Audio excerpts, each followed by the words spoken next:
pertanyaannya. Jadi kalau sejarah terkait dengan sejarah farmasi ya, jadi yang dimaksud di sini adalah tentang kefarmasian. Jadi ada dua hal sebenarnya ya. Ada yang pertama adalah tentang pekerjaan, kemudian yang kedua adalah pendidikan. Ya. Nah itu hanya dua. Kalau terkait dengan mungkin ada istilah jamu gitu, itu sebenarnya belum belum kita apa namanya kita pisahkan ya. Kita pisahkan karena meskipun itu ujung-ujungnya nanti adalah bagian dari farmasi gitu ya. Tapi yang dimaksud di sini kefarmasian yang sesuai dengan definisi farmasi. Jadi nanti kalau disuruh atau ditanyakan sesuatu, coba ceritakan sejarah kefarmasian Indonesia. Itu hanya ada dua gitu ya. Hanya ada dua yang dimaksud di situ intinya. Yang pertama adalah pekerjaan tentang kefarmasian dan sejarah pendidikannya. Ya, itu saja. Jadi yang pertama terkait dengan pekerjaan ya. Kalau kita pekerjaan berarti bercerita tentang sejak di Indonesia sudah dikenal sebagai pekerjaan kefarmasian. Apa itu ya? Yang pertama ada dua yang kompeten di dalam pekerjaan kefarmasian itu ya. Kalau sebelumnya itu kan dimulai dari tenaga asisten apoteker gitu. Nah, itu dulu ceritanya kapan itu yang diceritakan ya. Kemudian muncul apoteker. Nah, sebenarnya apoteker juga ada gitu. Sudah ada dua apoteker, tapi apotekernya itu adalah apoteker asing ya. Ya. Ceritanya ya diceritakan ya. Nah, itu. Kemudian sampai masa masuk apa namanya kan lompat-lompat tuh ya. Ya, misalnya pada zaman perkembangan farmasi di zaman penjajahan sampai perang apa sampai perang kemerdekaan gitu ya. Itu bagaimana kondisinya itu diceritakan singkat. Mungkin nanti bentuk pertanyaannya begini. Coba uraikan ya atau jelaskan tentang sejarah perkembangan farmasi di pada zaman penjajahan sampai perang kemerdekaan misalnya gitu ya. Ya, mungkin juga yang lain gitu. Itu nanti tinggal diceritakan lagi ceritanya. Mungkin nanti saya setelah ini saya sudah dapat slide saya, sudah saya kirimkan slide kah? Sudah. Izin menjawab sudah, Pak. Oke, ya di slide saja sampai di situ dipelajari. Mungkin bisa mencari pustaka-pustaka lain atau ini tapi itu hanya untuk memperkaya cara menulis kalian kan tidak mungkin juga copy paste sama seperti yang ditulisan yang saya berikan di slide saya gitu kan. Itu kan textbook juga tapi mungkin dalam penjelasan yang berbeda gitu ya. Nah, jadi misalnya lagi ya pada zaman penjajahan bagaimana kondisi pekerjaan kefarmasian di situ. Ya, jadi mungkin saya tidak tanya spesifik misalnya pendidikan atau ini, tapi kalian harus membahasnya dua sisi itu ya. Dari aspek pekerjaan, dari aspek pendidikan. Bagaimana sistem pendidikannya pada zaman penjajahan sampai sorry, perkembangan pendidikan kefarmasian pada zaman penjajahan sampai perang kemerdekaan misalnya ya. Itu mungkin saya tidak tanya spesifik misalnya apa namanya? Jelaskan perkembangan sejarah perkembangan farmasi yang di pada zaman penjajahan sampai perang kemerdekaan. Nah, jadi kalian itu yang langsung, oh yang dimaksud di sini ada dua pekerjaan. Kalau masalah pekerjaan gitu berarti dimulai dari apa gitu ya. Nah gitu. Bagaimana sistem pendidikannya? Oh di situ belum ada sekolah, tapi adanya sekolah yang dibentuk pemerintah Belanda misalnya kemarin itu ya dengan cara magang gitu ya. Yang tamatan sekolah rakyat magang selama 2 tahun, setelah itu diuji, setelah lulus jadi asisten apoteker. Misalnya ya itu nanti lihat di slide-nya. Saya ini gambarkan saja. Nah itu bentuk pertanyaannya seperti itu, gambarannya ya. Harapannya memberikan karena belajarnya sejarah seperti itu. Karena kalau sejarahnya itu panjang gitu ya. Nah, kemudian bagaimana sejarah mungkin ada sekitar 5 soal esai ya. Biasanya 5 ayat 5 sampai 6. Itu pertanyaannya umum seperti itu. Tapi kalian jelaskannya adalah ada dua aspek. Dari aspek pekerjaan ya saya tidak mungkin akan menanyakan, tidak usah ragu ya terkait dengan. Oh ya, ketiga biasanya kalau bisa sempat hafal pekerjaan yang diatur terutama yang apa namanya tertuang dalam regulasi pemerintah gitu ya. Kan ada tuh ya. Nah, ada aturan begini misalnya nih di zaman penjajahan ada apotek praktek dokter apotek ya. Apoteker berpraktek sebagai penanggung jawab apotek gitu. Kemudian ada apoteker rakyat gitu ya. Nah, itu kapan itu ya? Itu yang dipelajari. Tidak usah perlu ditahu juga. Saya tidak akan menanyakan lebih apa namanya lebih detail misalnya berapa jumlah apoteker di tahun itu tidak gitu ya. Kuantitas tidak. Ini murni sejarah kejadian gitu ya. kejadian itu tidak bisa dikuantifikasi. Kalau dikuantifikasi pertanyaannya berarti itu pasti kejadian itu kan, ini kan cuma cerita.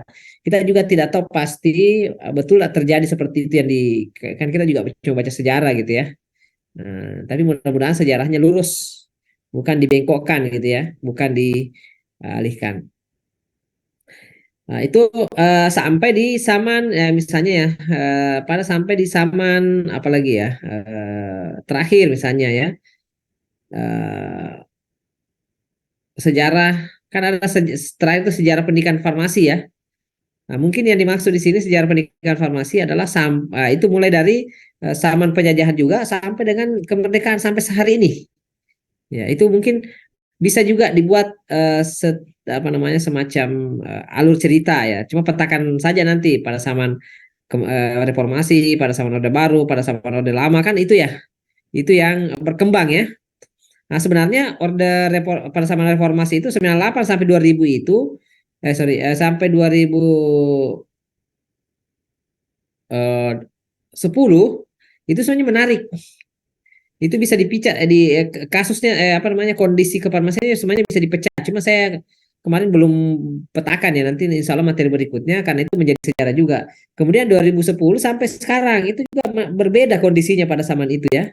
Nah, itu ada lompatan-lompatan sejarah yang perlu dipelajari. Jadi itu caranya kita mengupdate ini ya, sehingga kalian nanti ini tahu kenapa farmasi itu berubah menjadi saat ini sekarang. Karena ada ada semacam tren, kira-kira 5 tahun ke depan farmasi itu jadi apa gitu. Saya jadi apa gitu ya. Nah, itu gambaran. Jadi kemanfaatan belajar sejarah ini perlu kita mengenal ya sejarah gitu ya. Meskipun sejarah itu terkesan logikanya ya, sejarah itu bukan untuk diujikan tapi hanya untuk dikenang gitu ya. Tapi akhirnya ya kita buat ujian gitu ya. Ujian itu karena untuk standar nilai penilaian gitu ya. Kalau dulu tuh saya buat tugas, tapi sekarang nggak boleh diminta. Makanya saya minta ini karena saya mungkin ini ujian pertama mahasiswa yang mata kuliah saya gitu ya. Dulu saya kasih tugas saja, dosen lain yang ujian, tapi sama saja sih sebenarnya. Ya. Nah, itu saya tidak mau juga eh, nanti saya tanya, waduh lainnya pertanyaannya ke sini, jawabannya ke sana gitu ya. Jadi saya pertemuan hari ini saya harapkan meskipun tidak lama nanti ya. Mungkin saya juga pengen diskusi-diskusi ya. Mungkin ada yang bisa menjelaskan umur review-review untuk beberapa orang nanti supaya meyakinkan saya bahwa kalau saya kasih ujian ya bisa terjawab kira-kira gitu ya. Ya ini apa namanya? Kemudian yang yang ingin saya sampaikan juga ini, saya juga ingin meminta nanti dibuat tugas gitu ya, karena ada pengganti. Jadi penilaian itu kan ada tugas, ada ujian ya, 10-20 gitu ya, ada tugas gitu ya. Itu supaya ada, enggak apa-apa ya, bisa ya. Tugasnya sederhana ya, tugasnya sederhana buat semacam esai gitu ya, tahu esai ya? Esai sejarah perkembangan farmasi di Indonesia. Esai ini dibuat masing-masing itu di apa namanya, minimal paling minimal 1 halaman. Satu ya bukan 1 lembar ya, 1 halaman. Jadi 1 halaman itu bukan timbal balik satu arah saja gitu ya. Dibuat esai tentang sejarah perkembangan Indonesia sampai dari awal materi saya sampai di akhir.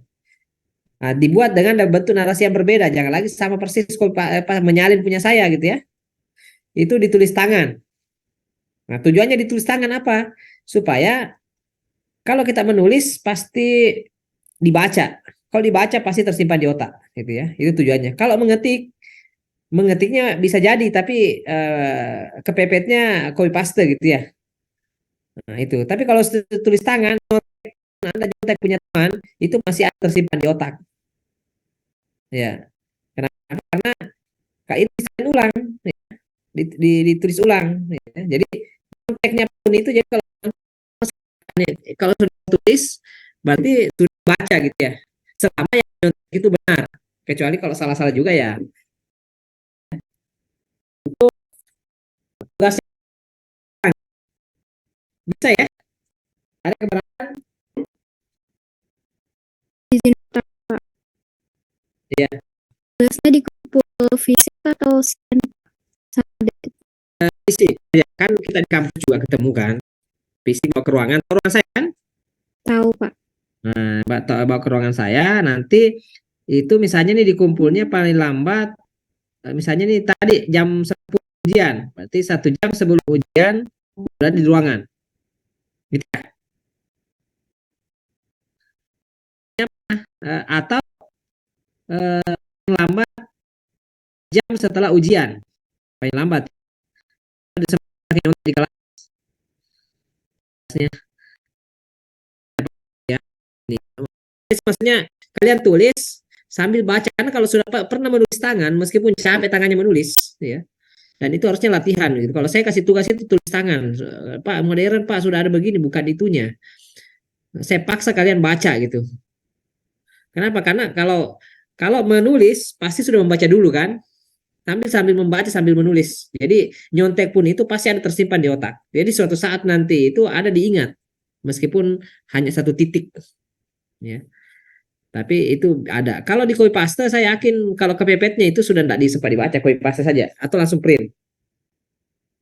Nah, Pak, saya parafrasekan, saya ubah kalimatnya. Iya kan ada aplikasi-aplikasi online ya bisa mengubah parafrase kalimatnya. Ya ada, atau bahkan chat GPT misalnya. Ya, Pak, ini tinggal kok print gitu ya. Nah, kalau ditulis tangan biar nyontek di chat GPT, biar nyontek di mana pasti tersimpan di otak gitu ya. Itu tujuannya tulis tangan. Bukan, oh Pak ini Pak sudah modern masih disuruh tulis tangan ya. Kan itu untuk belajar. Yang bisa pakai yang langsung itu kayak saya ini, saya tidak belajar lagi gitu ya untuk mempercepat pekerjaan saya, tapi kalian belajarnya tidak boleh ya. Ada waktunya Anda menggunakan hal-hal yang aplikasi-aplikasi yang mudah itu bisa digunakan, tapi bukan untuk tujuan mempercepat ya, karena semakin menggunakan alat itu semakin sedikit kita tahu gitu ya, karena pada prinsipnya eh, kita tidak akan pernah kalau hanya mendengar cerita-cerita saja, tidak pernah menginjakkan kaki kita sendiri di lumpur itu gitu kan ya. Nah, tidak ada rasa. Jadi apa yang kita dapat itu rasa. Ya. Bukan kalau hanya membaca, bisa buka Google semua selesai itu, tidak perlu kuliah. Tapi ada namanya rasa yang kita mendapat di perkuliahan itu,